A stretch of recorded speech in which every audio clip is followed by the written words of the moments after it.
দেখুন, আমরা এটা ফ্যাসিজমের বিরুদ্ধে এই অভ্যুত্থান করেছি এবং এই অভ্যুত্থানের যে প্রতিশ্রুতি, সেই প্রতিশ্রুতিগুলো নিয়ে কিন্তু আমরা সরকারে এসেছি। ফলে আমাদের ভূমিকা সরকারের, মানে আমরা যখন রাজপথে ছিলাম, এখন সরকারে আছি, ভূমিকাটা কিন্তু একই থাকছে, উদ্দেশ্য এবং লক্ষ্যটা একই থাকছে, যে আমরা এই ফ্যাসিস্ট যে কাঠামো, সেই কাঠামোকে বিলোপ করে একটি নতুন বাংলাদেশ করতে চাই, যেখানে সামাজিক ন্যায় বিচার ও গণতন্ত্র নিশ্চিত থাকবে। তো আমরা সরকারের থেকেও সেই একই কাজটি করছি। হয়তো আমাদের পদ্ধতিটি আলাদা হয়েছে, কিন্তু আমাদের ভূমিকা এবং লক্ষ্য উদ্দেশ্য কিন্তু একই রয়েছে। আমাদের স্বাস্থ্য মন্ত্রণালয় থেকে একটি কমিটি করা হয়েছে, যেখানে বৈষম্যবিরোধী আন্দোলনের সদস্যরাও রয়েছে। তারা আহতদের নিয়ে কাজ করতেছে, শহীদদের তালিকা প্রণয়ন করতেছে, এটি প্রায় শেষের দিকে। এবং যে ফাউন্ডেশন, সেই ফাউন্ডেশনটিও এই তালিকার কাজের সাথে যুক্ত আছে। আশা করি খুব দ্রুত সময়ের মধ্যেই এই তালিকাটি প্রকাশিত হবে।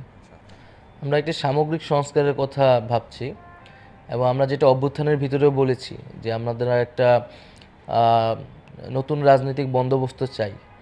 সেক্ষেত্রে আমাদের এই 15-16 বছরে বাংলাদেশের পুরো রাষ্ট্রীয় কাঠামোই কিন্তু পচে গেছে, ঘুণে ধরেছে। সেক্ষেত্রে সামগ্রিকভাবে যদি আমি সকল সেক্টরে সংস্কার করতে না পারি, তাহলে আসলে সমস্যার সমাধান হবে না। সেই জায়গা থেকে আমাদের পুলিশ প্রশাসন, নির্বাচন কমিশন এবং অবশ্যই প্রধানত সংবিধান থেকে শুরু করে সকল ক্ষেত্রে আমরা সেই সকল ক্ষেত্রের অভিজ্ঞ এবং এক্সপার্টদের সংস্কারের কথা বলছি। জনগণের বিভিন্ন অংশের সাথে আলাপ আলোচনা চলছে, রাজনৈতিক দলগুলোর সাথে আলোচনা চলছে, এবং আমাদের নিজেদেরও বোঝাপড়া চলছে। সামগ্রিকভাবে সবার থেকে পরামর্শ নিয়ে আমরা একটা রূপরেখা প্রণয়নের কাজ চলতেছে। আইন শৃঙ্খলা পরিস্থিতি অনেকটাই ফিরে এসেছে, তারপরেও পুলিশের এখনও সেই আত্মবিশ্বাসটি আসেনি। এবং যেহেতু পুলিশেও আসলে সংস্কার প্রয়োজন, এবং যেভাবে তারা রাজনৈতিকভাবে ব্যবহার হয়েছে, পুলিশ বাহিনীও এখন আসলে তাদের নিজেদের সংস্কার চাচ্ছে, যাতে এরকম করে আর কখনো রাজনৈতিকভাবে তাদেরকে ব্যবহার করা না যায় এবং জনগণের বিপক্ষে তাদের দাঁড়াতে না হয়। ফলে পুরো প্রতিষ্ঠানটি একটি ইমেজ সংকটের ভিতর দিয়ে আছে। এ কারণে এখনও পুলিশের যেই ভূমিকা, সেই ভূমিকায় পুলিশকে এখনও পুরোপুরি নিয়ে আসা যায়নি। এখনও পুরো পুলিশ বাহিনী সবাই কাজে যোগদান করেনি, তবে বেশিরভাগই যোগদান করেছেন, এবং ধীরে ধীরে আইন শৃঙ্খলা পরিস্থিতি ঠিক দিকে যাচ্ছে আর কি। দেখেন, রাষ্ট্রের জায়গা থেকে বা সরকারের জায়গা থেকে সব কিছু করা সম্ভব নয়, এবং এই ফ্যাসিবাদ কিন্তু কেবল রাষ্ট্রীয় ফ্যাসিবাদ নয়, তার একটা সামাজিক তাৎপর্য রয়েছে। সমাজেও কিন্তু এই ফ্যাসিবাদ রয়ে গেছে। তো আপনি যদি সেই সমাজে পরিবর্তন না আনতে পারেন এবং রাজনৈতিক সংস্কৃতিতে পরিবর্তন না আনতে পারেন, তাহলে কিন্তু এই ফ্যাসিবাদ থেকে আমরা দীর্ঘমেয়াদী মুক্তি পাবো না।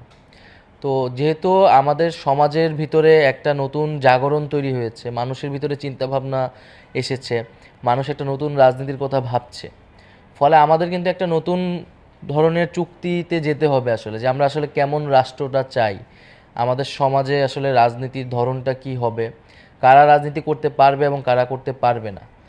তো এই বিষয়টাকে আমরা বলতেছি একটা নিউ পলিটিক্যাল সেটেলমেন্টে আমাদের যেতে হবে, যে আমাদের ফ্যাসিস্ট শক্তিকে আমরা আসলে সমাজে কিভাবে তাদেরকে বিলোপ করব, এবং একটা গণতান্ত্রিক সংস্কৃতি কিভাবে আমরা প্রতিষ্ঠা করব। তো সেই বিষয়ে তো আমাদের সরকার, রাষ্ট্র এবং সমাজের সব দিক থেকে কিন্তু আমাদের একটা নতুন বোঝাপড়ায় যেতে হবে। অবশ্যই নির্বাচন ব্যবস্থা নিয়ে কিন্তু সবাই কথা বলছে, সংখ্যানুপাতিক নির্বাচনের কথা আছে। তো এবং আমাদের গত 50 বছরের যে নির্বাচনগুলো হয়েছে, সেগুলো আমাদের পর্যালোচনা করা প্রয়োজন। এবং বর্তমান বিশ্বে আসলে যে ধরনের নির্বাচন ব্যবস্থাগুলো আছে, সেগুলোর মধ্যে আমাদের যেটা গ্রহণযোগ্য, যৌক্তিক এক নির্বাচন ব্যবস্থার ভিতরে সংস্কার আনা যদি প্রয়োজন হয়, সেটি আনা অবশ্যই প্রয়োজন।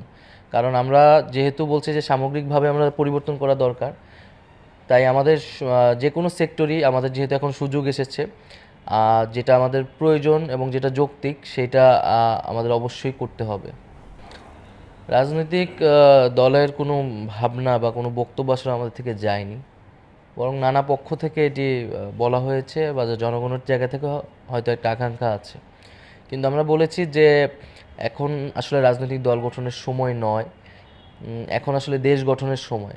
আমাদের শিক্ষার্থীদের প্রতিনিধির জায়গা থেকে আমরা সরকারে আছি, আমাদের বাইরে যারা আছে তারাও কাজ করে যাচ্ছে।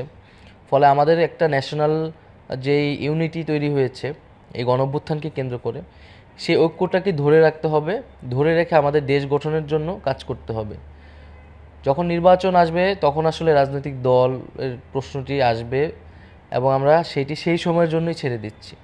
এখন আমরা ছাত্রদের নেতৃত্বে সকলের ভিতরে ঐক্য বজায় রেখে দেশ গঠনের জন্য কাজ করতে চাচ্ছি। আর আপনার ভাবনাটা কি? আমি আমি ব্যক্তিগতভাবে তো রাজনীতি করার ইচ্ছা ছিল, কিন্তু একটা অভ্যুত্থানের মধ্য দিয়ে জনগণকে সাথে নিয়ে জনগণের প্রতিনিধিত্ব হিসেবে আমি আজকে এখানে আসি। এটা রাজনীতি সেটা জনগণের উপরই আমি ছেড়ে দিচ্ছি। যদি জনগণ প্রত্যাশা করে বা আমার সেই ধরনের ভূমিকা রাখার সুযোগ থাকে, আমি সেটা ভবিষ্যতে রাখব। প্রথমত এই যে হত্যাযজ্ঞ হয়েছে এবং গত 15-16 বছরের যে দুর্নীতি, দুঃশাসন, লুটপাট এবং ভোটাধিকার হরণ, এর জন্য অবশ্যই আওয়ামী লীগকে বিচারের কাঠগড়ায় দাঁড়া করাতে হবে, যেটার কার্যক্রম শুরু হয়েছে। কারণ আওয়ামী লীগ দল হিসেবে এবং তাদের নেতাকর্মীরা ব্যক্তিগত জায়গা থেকেও এই সকল অপকর্মের সাথে জড়িত ছিলেন এবং এই গণহত্যার প্রধানতম তারা হচ্ছে নির্দেশদাতা ছিলেন। তো সেই জায়গা থেকে তাদের যে হত্যাগুলো তারা করেছেন এবং যে অপকর্মগুলো করেছে সেটার জন্য তাদেরকে বিচারের মুখোমুখি করা, বিচার প্রক্রিয়ার পরেই আসলে এটা বলা যাবে যে আওয়ামী লীগের রাজনীতি কতটুকু থাকবে বা থাকবে না, এবং জনগণই সেটা সিদ্ধান্ত নেবে। কিন্তু সবার আগে বিচারের আগে তাদের রাজনীতি বা তাদেরকে পুনর্বাসন করার কোনো সুযোগ নেই। আমরা তো আমাদের প্রত্যেকটি বিষয়ই কিন্তু আমাদের যারা আন্দোলনকারী রয়েছে তারা যে ব্যবস্থা নিয়েছে এবং বক্তব্য দিয়েছে। যারা দুর্নীতি বা যারা চাঁদাবাজ, সেটা যে নামেই কোনো রাজনৈতিক দল বা আন্দোলনকারীদের নামে করা হোক না কেন, আমরা তার সুস্পষ্টভাবে তার বিরোধিতা করেছি এবং তাদের বিরুদ্ধে ব্যবস্থা নেওয়ার জন্য বলেছি। এবং বিভিন্ন জায়গায় আসলে আন্দোলনকারীদের নাম ব্যবহার করে অনেক ধরনের দুর্ঘটনা ঘটানো হয়েছে। আমরা বলেছি যে সেই ধরনের ঘটনার সাথে কিন্তু এই আন্দোলনকারীদের কোনো সম্পর্ক নেই। যারা এটি করে থাকুক না কেন তাদের বিরুদ্ধে যাতে ব্যবস্থা নেওয়া হোক। তো এখন যেহেতু দেশে একটা পরিস্থিতি যাচ্ছে, যেমন শিক্ষার্থীরা এখনও মাঠে আছে এবং একটা ভূমিকা পালন করছে, সেই জায়গা থেকে এরকম কিছু ঘটনা ঘটছে। তবে একটা চাঁদাবাজি বা দখলদারিত্বের একটা কিন্তু বড় ঘটনা ঘটছে আমাদের রাজনৈতিক দলের নেতাকর্মীদের দ্বারা। আমরা সে বিষয়ে কিন্তু স্পষ্টভাবে বলেছি যে তাদের বিরুদ্ধে যাতে ব্যবস্থা নেওয়া হয়। আশা করি যে খুব দ্রুত সময়ের মধ্যেই আমরা আইন শৃঙ্খলা পরিস্থিতি যখন আরও অনুকূলে আসবে তখন এই ঘটনাগুলো ঘটবে না, এবং সারা দেশেই বৈষম্যবিরোধী ছাত্র আন্দোলনের যারা মাঠে আছে তারা সাংগঠনিকভাবে কার্যক্রম করছে এবং পুরো আন্দোলনকারী যারা আছে, স্টুডেন্ট কমিউনিটি আছে, তাদেরকে নতুন করে সংগঠিত করছে যাতে এই ধরনের ঘটনাগুলো না ঘটে আন্দোলনকারীদের পক্ষ থেকে, বা ঘটলেও তাদের বিরুদ্ধে যাতে ব্যবস্থা এবং জবাবদিহিতা করানো যায়।